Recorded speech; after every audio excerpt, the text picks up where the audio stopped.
In the middle-class suburban town of Littleton, near Denver, Colorado, a 17-year-old's murderous fantasy is beginning to take shape. He and a friend, known as Vodka, or V, intend to commit an act so violent that it will secure their place in history.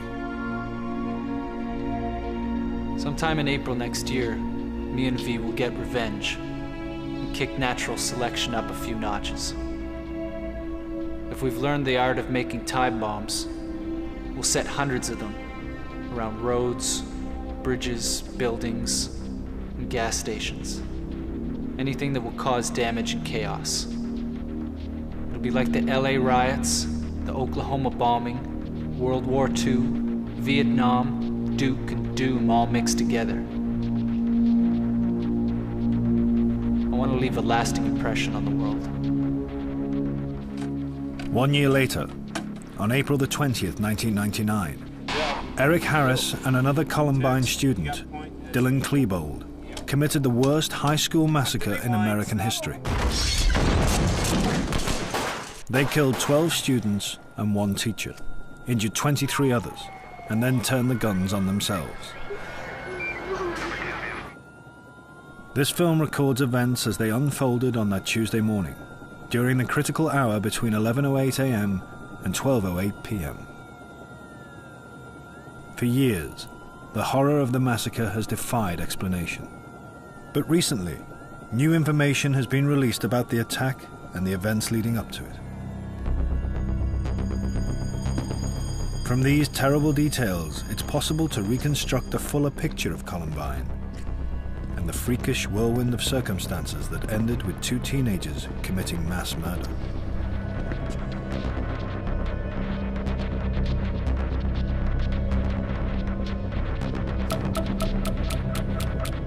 At 11:08 in the morning, and Eric Harris is 3 minutes away from Columbine. NBK came quick. Everything I see and hear, I relate to NBK somehow. Feels like a goddamn movie sometimes. NBK is Eric and Dylan's code name for the coming massacre. It stands for Natural Born Killers, a movie they both admire. The film tells the story of Mickey and Mallory, 2 mass murderers with traumatized childhoods who become media celebrities. For Eric and Dylan, the movie seems to represent a kind of redemption, that they, like the fictional characters, are ultimately superior. I know we're gonna have followers, because we're so godlike. I mean, we're not exactly human. We have human bodies, but we've evolved one step above you human shit. I mean, we actually have self-awareness. A key element in Eric and Dylan's sense of alienation comes from their school. I hate you people for leaving me out of so many fun things. And no, don't say, well, that's your fault, because it isn't. You people had my phone number, and I asked and all. But no, don't let the weird Eric kid come along.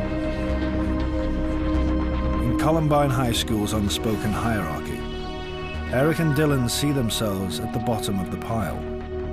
The weird kids who hang out with the other outcasts. At the very top are the jocks, a group with their own rules of conduct and their own dress code, which includes white baseball caps. Jocks are not necessarily athletes. A jock is anyone who believes that they, because they wear nice clothes, because they screw the best looking girl, because the teachers treat them different, deserve and are better than everyone else.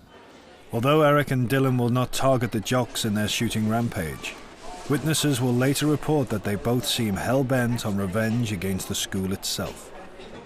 They went to Columbine High School to kill people. They didn't go shoot up the police station. They didn't go to the public library. And that's because they hated this school. They hated the injustice of this school. They hated the environment. And I am not in any way condoning what they did, or I'm just trying to find the answers. You've given us shit for years. You're gonna pay for all the shit. We don't give a shit, because we're gonna die doing it. At 11:09 a.m., The cafeteria at Columbine is just starting to fill with students on their lunch break. At some point earlier that morning, Eric Harris and Dylan Klebold planted two 20-pound propane bombs in the cafeteria. Both bombs were set to explode at 11:17, just as the cafeteria reaches the peak of the lunchtime rush. The plan was to kill as many students as possible in the explosions and to execute survivors.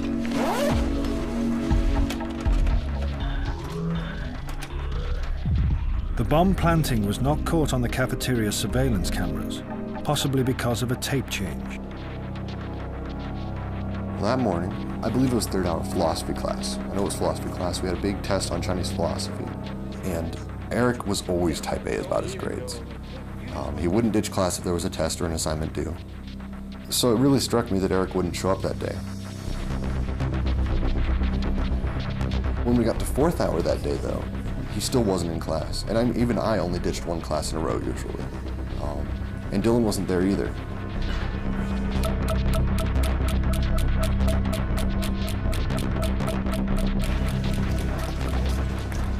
Another Columbine student is 17-year-old John Savage. He's just completed a music class. I got to school early, did some homework.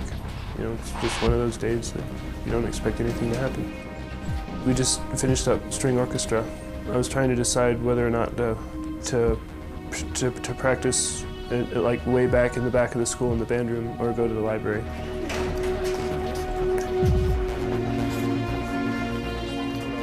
Among the teachers on duty is Dave Sanders. He's a popular sports coach in the school because of his ability to get the best out of the least likely athletes. Patty Nielsen is a 35-year-old teacher working part-time at the school.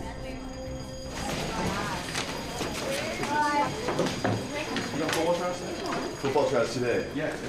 Normally she heads home after her morning art classes, but today she's been assigned to monitor the hallways, which are just starting to fill with hundreds of students heading for lunch in the cafeteria.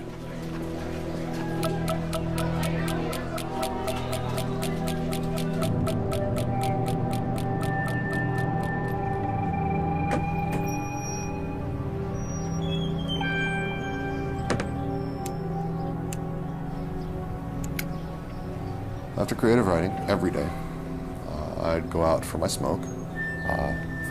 And so I took my same route I do every day. Out for a smoke, walk around. Except this day I saw Eric pull in.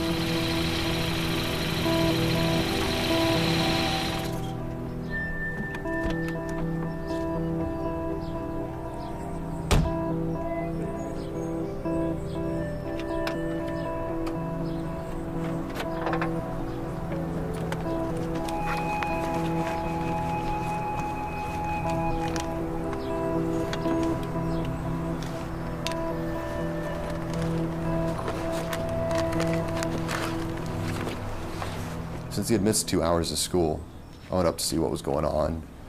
And I called him a few names, and he laughed, called me a few names back, and we made this little interchange where I was cussing him out, basically. Which is really weird that he didn't shoot me for that. But I cussed him out. Eric, filmed here, and Brooks have had a tempestuous history. A year earlier, Brooks found his name on Eric's website. Eric was threatening to kill him. There was information on there that Eric was building pipe bombs, detonating pipe bombs, and said that essentially he wanted to kill Brooks Brown. Brooks's parents reported Eric's threat to the police.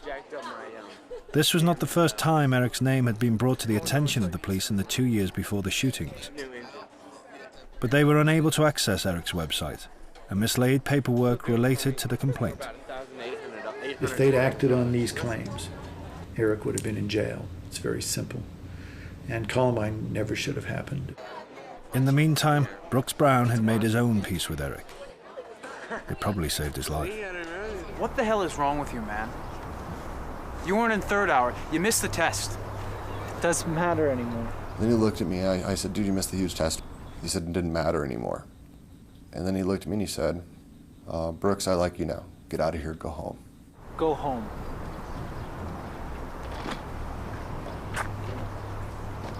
Okay.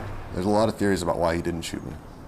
I personally think, because I remember the look on his face, he didn't want to kill me. And I wasn't the only person that let go of that. John Savage, actually. I was friends with him. Screech, he was a great guy. John Savage has decided to revise for his history test in the library, where the worst of the Columbine massacre will take place.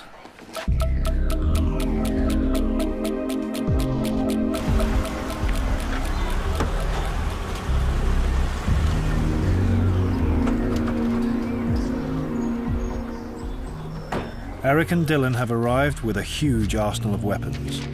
After the attack, the police would count 2 sawn-off shotguns, 2 9mm guns, and 99 bombs, including the 2 20-pound propane bombs in the cafeteria and booby trap bombs in each of their cars.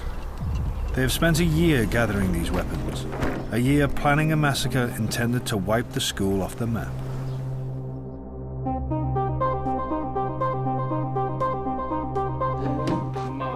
Just a month before the attack, an unreleased videotape reveals the extent of Eric and Dylan's preparation.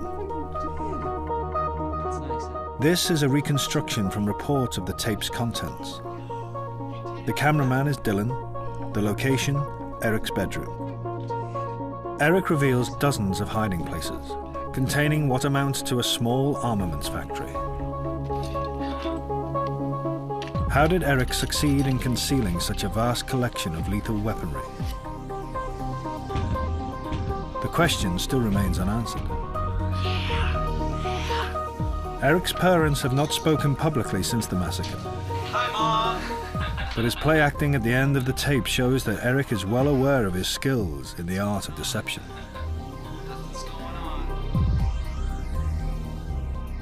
It'll be the most nerve-wracking 15 minutes of my life.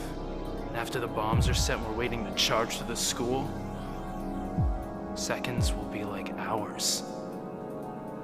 God, I can't wait.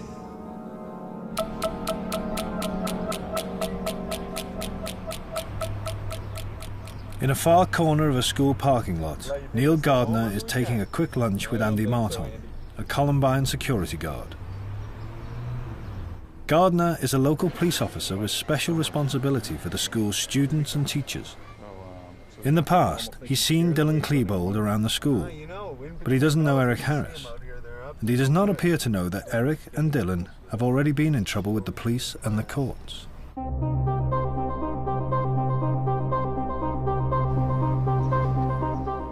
"15 months earlier, they'd broken into a van and stolen electrical equipment.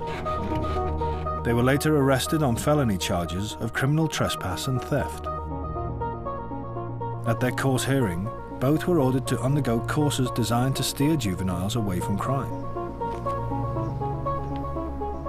After completing his course, Eric seemed contrite. I am happy to say that with the help of this class and some other diversion-related experiences, I do want to try and control my anger." Eric's private journal tells a different story. Isn't America supposed to be the land of the free? How come if I'm free, I can't deprive some fucking dumb shit of his possessions if he leaves them in the front seat of his van, in plain sight, in the middle of nowhere, on a Friday night? Natural selection. Their encounter with the law reveals the existence of a kind of parallel universe. While outwardly apologetic and reformed, Eric and Dylan were now bonded by a shared rage. My wrath from January's incident will be godlike.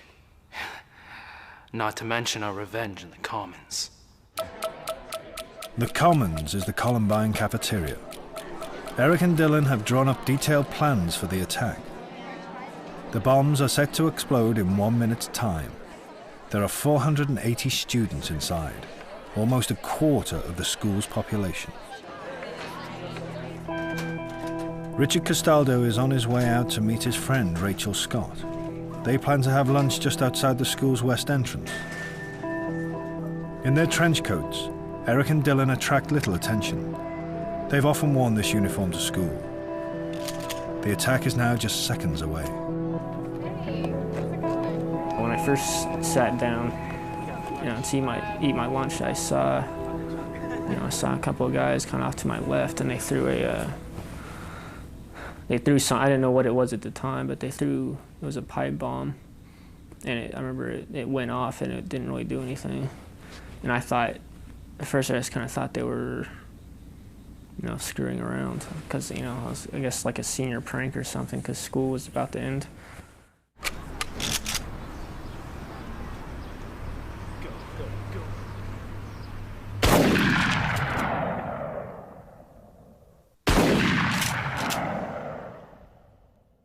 I guess it hit Rachel first, but not by, just by like half a second or something. So I kind of remember seeing that out of the corner of my eye and just kind of braced myself, I guess, and then.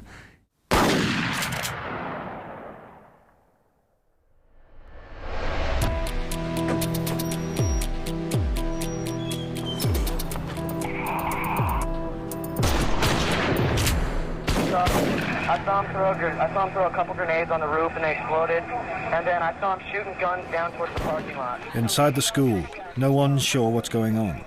Some think it's just a prank by senior students. Dave Sanders realizes it might be much more serious. Neil, I need you in the lunchroom urgently.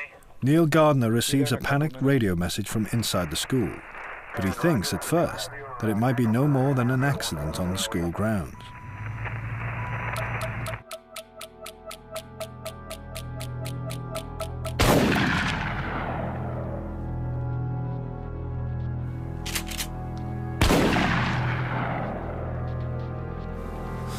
Help. Sure. I'll help you. Black trench coat and a shotgun, okay. We've got another case. He's shot safe. His shot. Nothing safe is hanging off. Okay. We've got another one. All right, everyone, we think there's someone shooting outside. I want you quiet. I want you to all make your way outside this way only.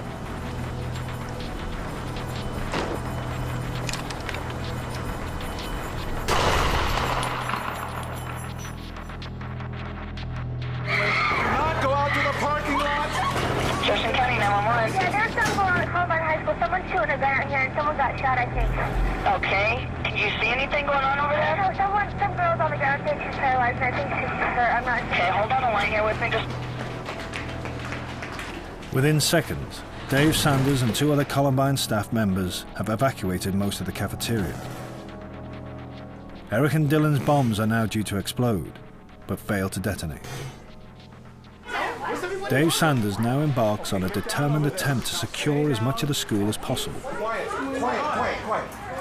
Even if they come in, stay very still, okay? He will spend the next 2 minutes running through the hallways and classrooms, doing all he can to make sure students have some form of protection. In a science lab on the upper floor of the school, 17-year-old Aaron Hansey is completing a homework project. It was a lunchtime. It wasn't a regular class, but within a few minutes, you started hearing things, and it was kind of weird because you didn't usually hear those type of sounds. And then you started feeling the floor move or the walls move. Just really curious at that point because I had no idea what was going on. But shortly after, when a teacher came in, then we found out what was going on. Everybody get down behind your workbenches. I'm going to lock the door so the teacher came in and informed us that people were shooting inside the school and to get down behind the workstations. He informed us that he was locking the doors. We can leave. They were fine. You can go through them, but you can't come in. This is what we always wanted to do. This is awesome. Let's do it.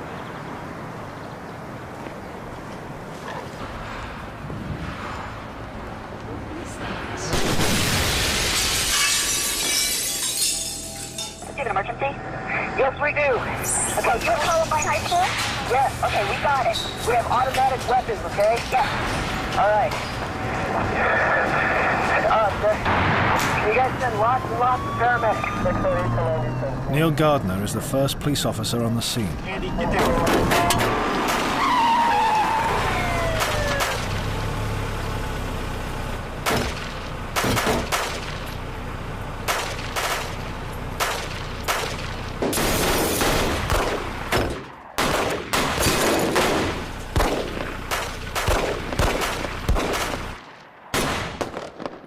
code 33.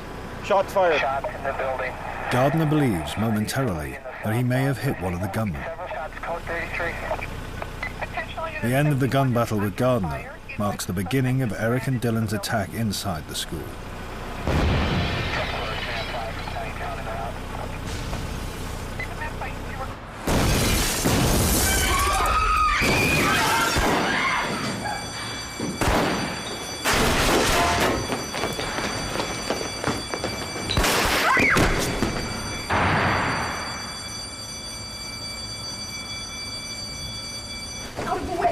Well, the first thing that I really remember was when a lady came running into the library and she said, "Everybody get under the tables, there's a kid out there with a gun."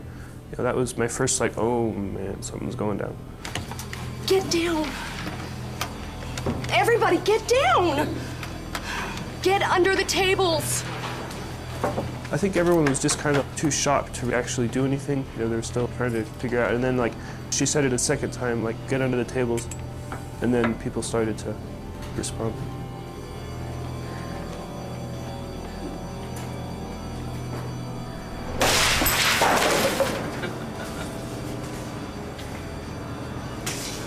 First, actually, I thought it was just some, like, random person that came in off the street and, you know, just like some crazy maniac or something.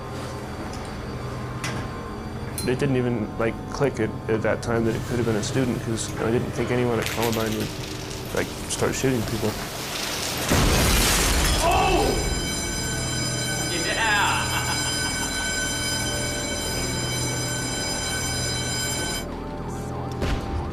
I just kind of sat and waited, you know.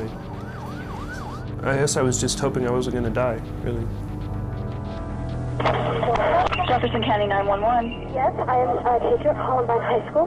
There is a student here with a gun. He has shot out a window. I believe one kid has I've been Columbine High School. I don't know what's in my shoulder. If it was just some last week or what. Okay, has anybody been injured, ma'am? Yes. Who is the student, ma'am? I do not know who the student is. Okay. We've got help on the way, ma'am. Okay. Oh, God. Oh, God.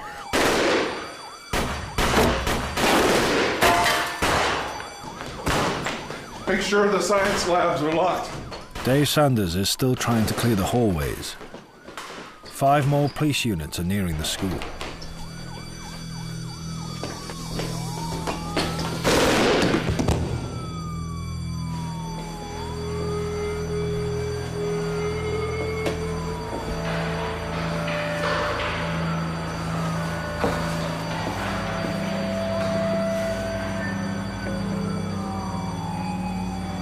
Dave Sanders is badly injured. The killing spree inside the school is about to begin.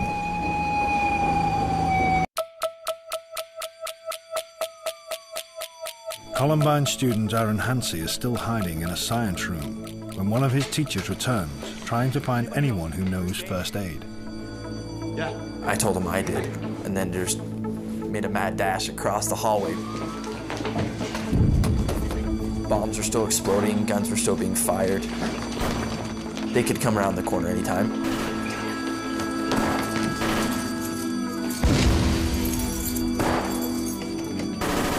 Dave Sanders has crawled out of the hallway and collapsed in a nearby science room. He's in desperate need of medical attention. And then we went through the back doors into the corner science room where I found Dave Sanders. Mr. Sanders, it's okay, we're here to help you. It's Aaron. The paramedics are on their way. When I first got to Dave, he was conscious, fully aware of what was going on. So when we got to him, he was on his stomach. I thought he had been shot with a shotgun or something, and just in the chest at close range or something like that. We're gonna push you a little bit on your back here. 1, 2. Aaron quickly discovers that Dave Sanders has an entry wound in each shoulder. When I looked over the situation, yeah, he'd been shot, and that's no small cookie, but he was conscious and he was very aware of his surroundings. He's doing great. You're doing great, Mr. Sanders. Teacher Teresa Miller tries calling 911, but the lines are constantly busy. Help is on the way, don't worry. I thought we were going to be able to take him out, and that he could get fixed, get operated on if needs be, and recover. By now, there are 6 police units outside the school. Some are tending to frightened and injured students around the parking lots. Others are securing a perimeter. Following standard police procedures, which emphasize the need to contain an incident, none of the officers ventures into the school to try to challenge the killers.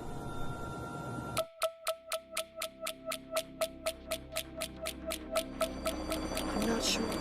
In the next 7 minutes, Eric and Dylan will carry out the most brutal part of their assault on the school, the attack on the 56 students and staff hiding in the library. Get up! Everybody with white hats, stand up! This is for all the shit you've given us for the past 4 years! They said, everyone get out, we're gonna blow up the library. And then I thought, oh, well, maybe they just want to blow up the library as like a statement, you know, maybe they don't actually want to hurt anybody. So I kind of, like, I thought about like maybe just getting up and leaving and letting them like blow up a bunch of books, but then like no one else got up, so I was like, oh, maybe I'll just stay. Fine, I'll start shooting anyway!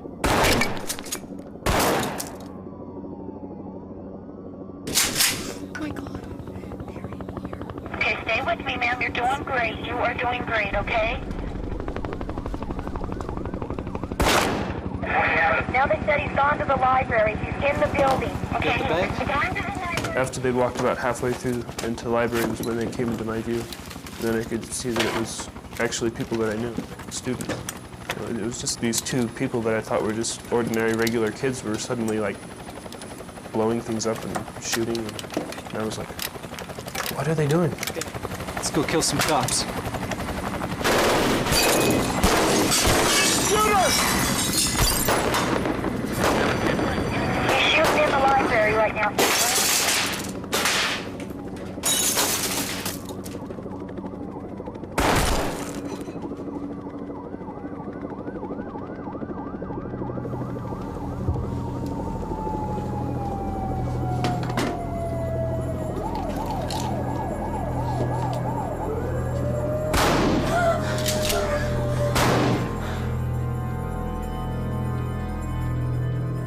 Quit your bitching.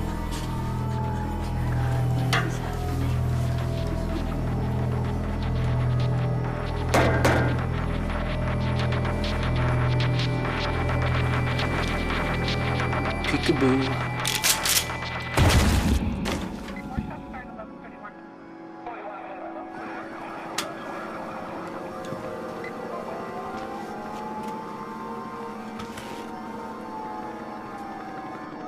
You want to die, huh? Well, we're all gonna die. We're gonna blow up the school anyway.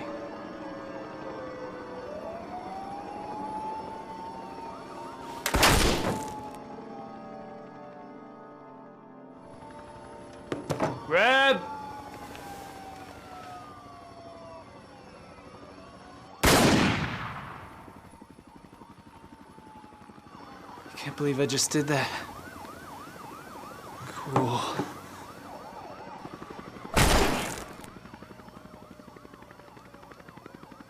Who's ready to die next?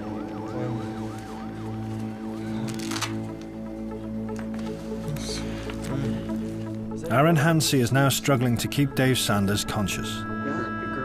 With the help of a teacher and another student, as well as his father who's phoning in first aid advice from home, Aaron uses family pictures from Dave Sanders' wallet to keep him talking. I think it really did help him with the pictures because we could get away from how are you feeling, where does it hurt, get away from the pessimistic side of things and try to be optimistic and to see the things he did love.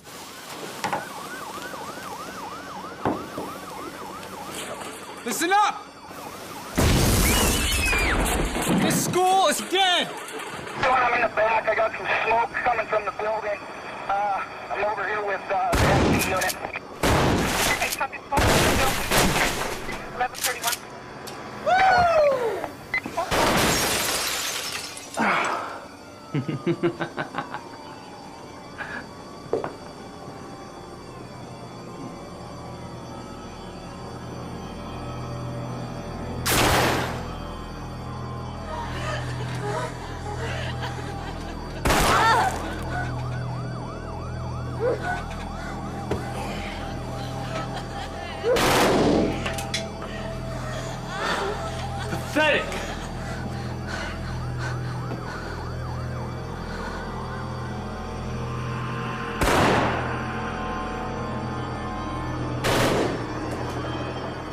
The phone line left open by Patty Nielsen records the sound of the killings in the library. Okay. During the shooting, you can hear Dylan saying all kinds of things to people before he kills them that Eric doesn't. I mean, there's a very distinct difference between how the two handled the shooting that day.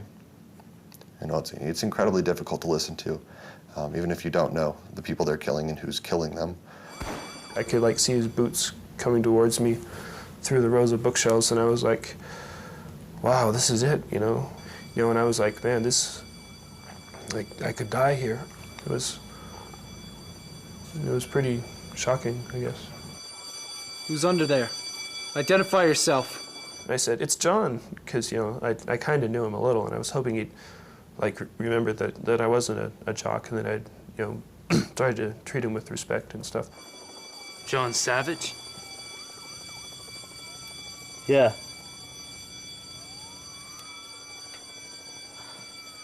Hey, Dylan. What are you doing? Just killing people. Oh. It was just creepy. And then so I looked up at him and I said, are you going to kill me? And he said, what? Again, because the fire alarms and everything. So I asked louder, are you going to kill me? Are you going to kill me? No, man, just get out of here. Just run. Run. Run!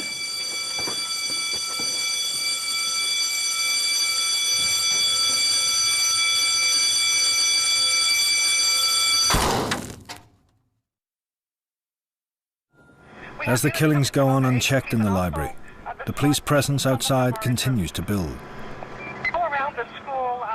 Gunshots from the library are clearly heard and reported by officers outside, who are just tens of meters away. The police now also have good descriptions of Eric and Dylan. But no officers will enter the school for another half an hour. Later, the police will say they'd received conflicting reports of a sniper on the roof, and that there were as many as 8 gunmen. Also, communications problems made coordination ever more difficult. And one of the things the police don't want you to know about that day is that on April 20th, while the executions are taking place, while these innocent children are being murdered in the library, the outside library door is propped open, and the policemen that are standing by their cars on the lawn outside are listening to these children be murdered, and they listen and they listen, and they never rescue them, and they let them be murdered. And no matter what they say, that's not acceptable. And when they talk about how they saved many kids that day, that's not true. Those kids saved themselves that came out of that school. They saved themselves. I was actually scared that they might change their minds, so I ran as fast as I could in case they decided to turn around and shoot me in the back.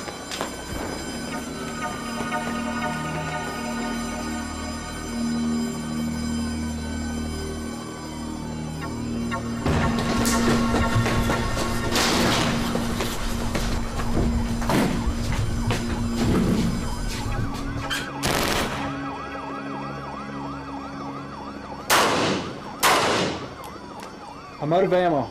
Maybe we should start knifing people. That'd be more fun.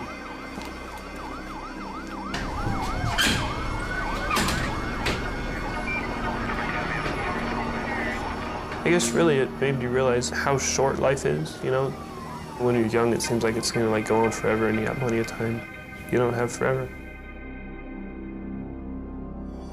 The 7-minute killing spree in the library comes to a sudden end just before 11:36. Evan Todd. Even though Dylan now confronts one of the school's athletes, the injured Evan Todd, he threatens and abuses, but doesn't kill. Do you want to go to the Commons? I have one more thing to do.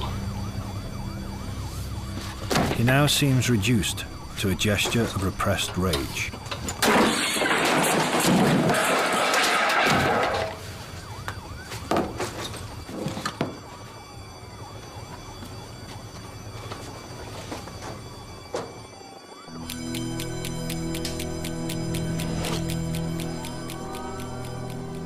By the time Eric and Dylan leave the library, 12 students in the school are dead, 1 teacher is dying, and 23 others are injured, many of them seriously.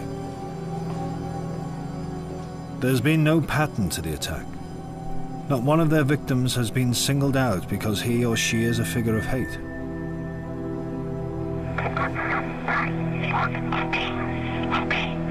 Very quiet.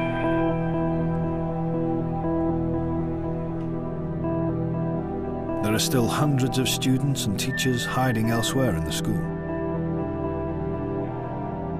At one point, when Teresa was still on the phone and she was looking outside the door, trying to see what was going on, she saw the shooters come down the hall. They reloaded their firearms right there in front of our classroom. The door had a window in it, and so they could look right in. I remember just jumping away.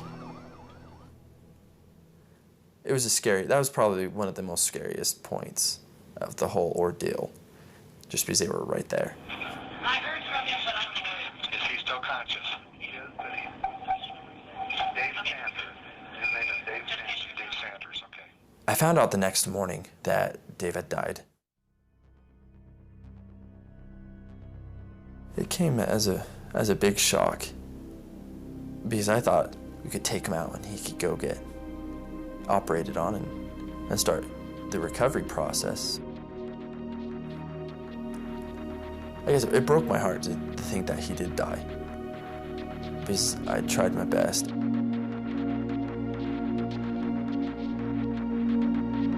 Eric and Dylan's movements through the school now seem directionless. Eric's secret journals and video recordings leave the clear impression of a disturbed mind, filled with grandiose and destructive schemes. Dylan, however, is a mystery. Would Dylan be a part of it? I couldn't imagine it. But could he be caught up in it in some way? Yes. And I think Eric was dominant over Dylan. I do believe that I had that conversation with Dylan's mother after the shootings, that Dylan was always trying to be there for Eric and actually take care of them, because Eric didn't have as many friends. Dylan had friends. People liked Dylan. Eric tries to detonate one of the 20-pound propane bombs in the cafeteria. It is, perhaps, his first suicide bid during the attack. Get pretty radioactive. In the months before, Eric had been prescribed an antidepressant drug called Zoloft, which is commonly used to treat obsessive-compulsive disorder. But his condition just seemed to get worse. And he was on Zoloft for 6 weeks, and he reported that he was both having homicidal and suicidal ideation. That's where you constantly think about hurting yourself or hurting someone else. And he did realize it was coming from the medication. And so did the doctors. They took him off the medication.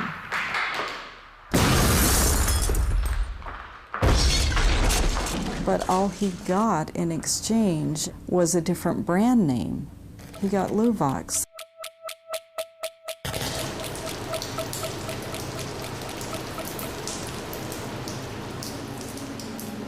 At Eric Harris's autopsy, therapeutic quantities of Luvox were discovered in his bloodstream.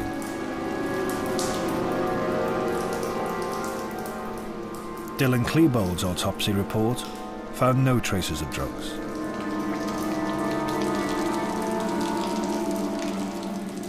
Was Eric's medication one further element in the Columbine tragedy? Or was it an underlying psychiatric condition that the drugs were supposed to treat? One thing is certain. When Eric's father heard of the shooting, he immediately thought it could be his son. County 911. My son is Eric here, and I'm afraid that he might be involved in the shooting at Columbine High School. It involves how? He's a member of what they're calling the Trench Coat Mafia. Okay. Have you spoke with your son today, Mr. Harris? Oh, I haven't. In the 3 years before Columbine, there had been 10 incidents of American teenagers carrying out gun attacks on their school. In none of these did more than 5 people die. But Eric and Dylan set out to kill hundreds. Every aspect of their lives has been examined in the search for a single cause that explains how they could carry out a massacre with such premeditation and cold ruthlessness. But perhaps the answer is that there is no single cause. That Eric and Dylan were created by a kind of perfect storm of circumstances that gave them the means and the opportunity to carry out an outrageous act of teenage terrorism. And this was compounded by omissions and oversights by police, parents, doctors, and the school. The perfect storm theory for no one stopping them works exquisitely. There were a million times someone could have stepped in. There were hundreds and hundreds of times the police themselves legally could have stopped them, could have searched, could have stopped them, could have gone and talked to the parents. There were times the parents could have stepped in and said, hey, I'm searching your room. Oh, look, 25 pipe bombs. Gee, something's wrong with you. There were a million times it could have been stopped. As midday approaches, Eric and Dylan make their final journey back towards the library. A 6-man police SWAT team is about to enter the school, but from an entrance at the far end of the building. The police will sweep through the school, room by room, and will reach the library, last of all, almost 3.5 hours later. Since Columbine, the local police have reviewed their tactics on what they call imminent threats. Officers responding to shooting incidents are now trained to intervene early.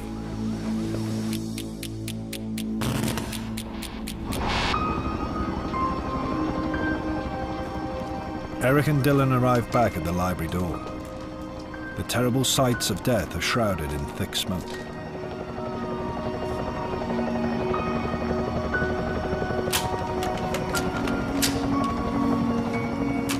They will make one last, near-suicidal gesture before ending their lives just a few meters from many of their victims.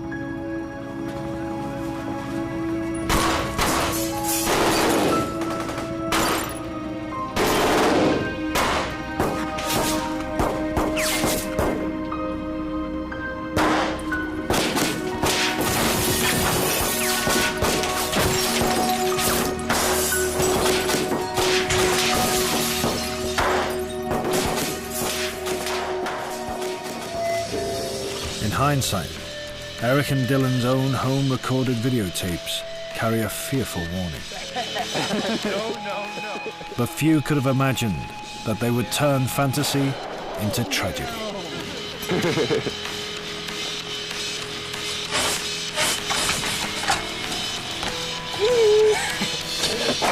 No, you goddamn piece of punk-ass shit!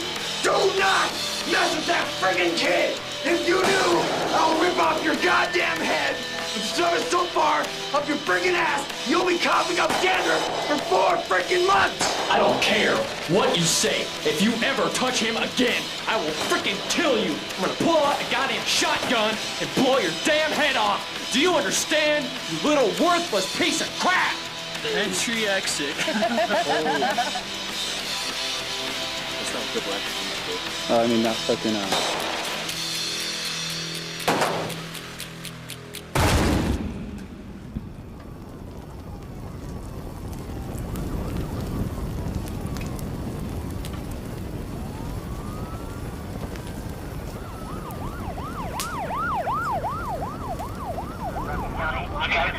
I spoke to Brooke Brown, who's a student. Okay. He's given me good suspect information. I think this is the guy. I know exactly what their names are, and I've heard them talk about it once before. I know them. I thought they were my friends.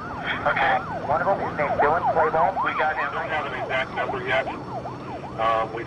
Just from what I heard before, 6 to 8 outside. We don't know who's injured inside yet. And how is Mr. Sanders doing? How's Mr. Sanders doing now?